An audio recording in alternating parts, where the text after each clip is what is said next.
मेरा नहीं ख्याल कि सिर्फ एक गुलाम की वजह से आप इतने लोगों के खून बहाए जाने पर राजी होंगे।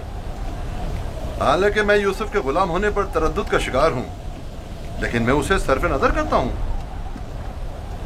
क्या तुम अपने मालिकों के साथ जाना चाहोगे?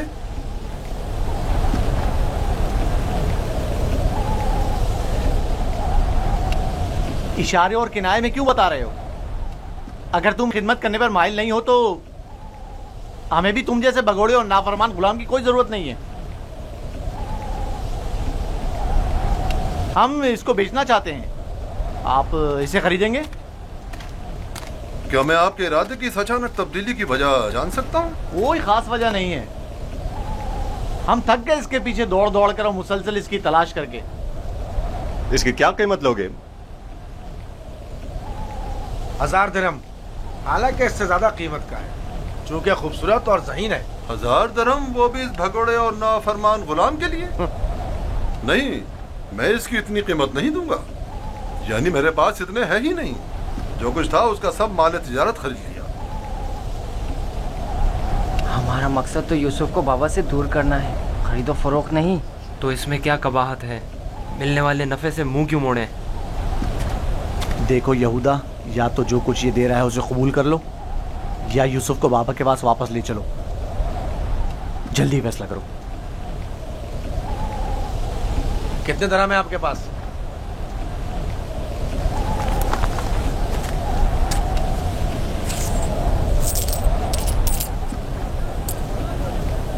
मेरा तमाम सरमाया यही 18 सिक्के हैं। मैं जानता हूं कि यूसुफ की कीमत के लिए काफी नहीं। हमने यूसुफ की कीमत पर नजर नहीं रखी। हाँ और क्या, हमारी पारसाई इससे कहीं बढ़कर है कि हम माले दुनिया पर हिर्स की निगाह रखते हों। आप देख रहे हैं कि हम अपने गुलाम की गिरा कीमती से सर पे नजर करते हुए कम कीमत पर भी इक्तिफा कर रहे हैं। याद रखना, तुम्हारे इस तंज का मुंह तोड़ जवाब दूंगा। क्या हुआ? तुमने अपना गुलाम बेचना है या नहीं? बेचना है, अब ये आपका है, लेकिन कुछ शराइत हैं। कैसी शराइत? पहली ये कि उसके हाथ बांध दो ताकि फरार ना हो जाए। दूसरी ये कि यहाँ से इसे बहुत दूर ले जाओ ताकि लौट के वापस ना आ सके।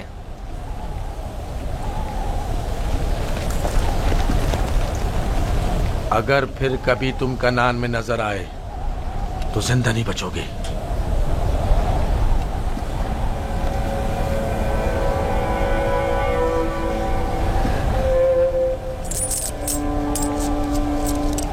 हमारे पास इस गुलाम को खरीदने की सनद भी होनी चाहिए, वरना इसे कोई भी हमसे नहीं खरीदेगा। कोई एतराज नहीं। अली, चमड़ा और कलम लेकर आओ।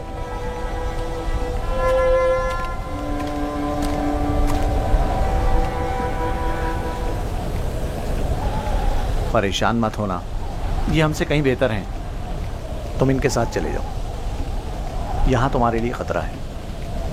मुझे माफ़ कर देना कि मैं तुम्हारे लिए कुछ नहीं कर सका। यही खुदावंद मताल का इरादा है कि मैं इस कारवां के हमरा जाऊं, लेकिन मैं तुम सब की तरफ से फिक्रमंद हूँ। परवरदिगार तुम सब पर रहम करे। मैं तुम सब के लिए दुआ करूँगा। मेरी जुदाई के गम से बाबा को अजियत ना पहुँचे, उनकी दिलजोई करना। गुलाम की शख्सियत और उसकी फरोख्त की बाबत अपनी रज़ायत लिखकर दस्तखत कर दें। याद रहे कि सनद के आखिर में आप सबके बिलतरतीब नाम और मोहर लगी हुई होनी चाहिए। लावी, बिन्यामीन का ख्याल रखना।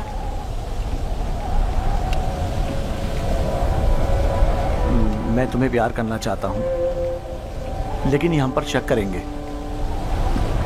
अपना ख्याल रखना, परवरदिगार हमेशा तुम्हारे साथ है। खुद को उसके हवाले कर दो, वो आइंदा भी माजी की तरह तुम्हारी हिफाजत करेगा।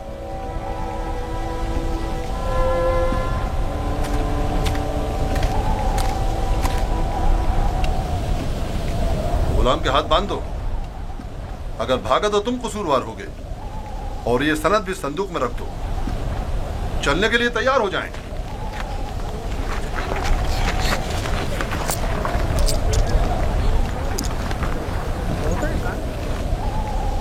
चलें? रुको, पहले उन्हें तो जाने दो।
किरिया और बेताबी की वजह क्या है?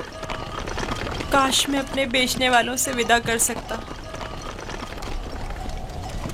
किसी ने भी मुझसे विदा नहीं किया। ताज्जुब है, मुझे तो उनमें तुमसे मेहर मोहब्बत के कोई आसार नजर नहीं आते। और एक तुम हो जिसे मैं मुसलसल उनके लिए फिक्रमंद देख रहा हूँ। ये कैसी वाबस्तगी है जो उनसे विदा होने के लिए बेकरार हो?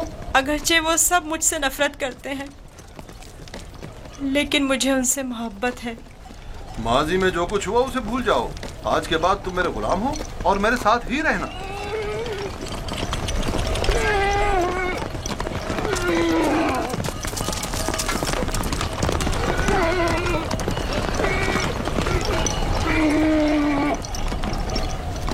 गुलाम के मालिक हमारे पीछे तो नहीं आ रहे हैं? मालूम नहीं उनके रवैयों में क्या मसलियत पोशीदा थी।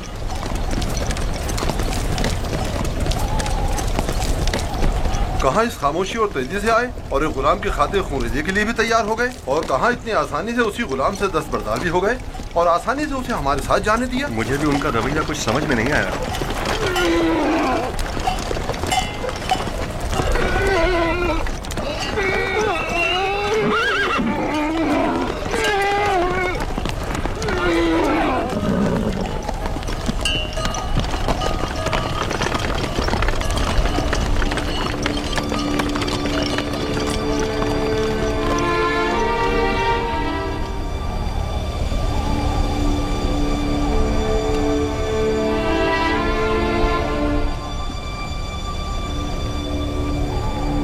मुझे महसूस होता है जैसे यूसुफ की हालत ठीक नहीं है। मेरा दिल मेरे काबू में नहीं है।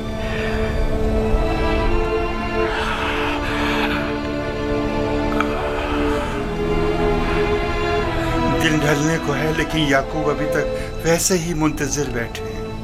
अगर बच्चे कहीं से भी यूसुफ की कोई खबर ले आए तो याकूब को सुकून आ जाएगा।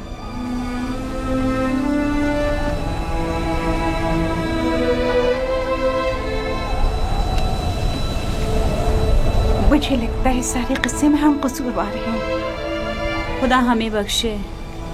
हम यूसुफ से उसकी सरवरी बर्तरी छीनना चाहते थे, उसे मारना नहीं चाहते थे। याकूब कभी यकीन नहीं करेंगे। लेकिन यूसुफ मारा गया।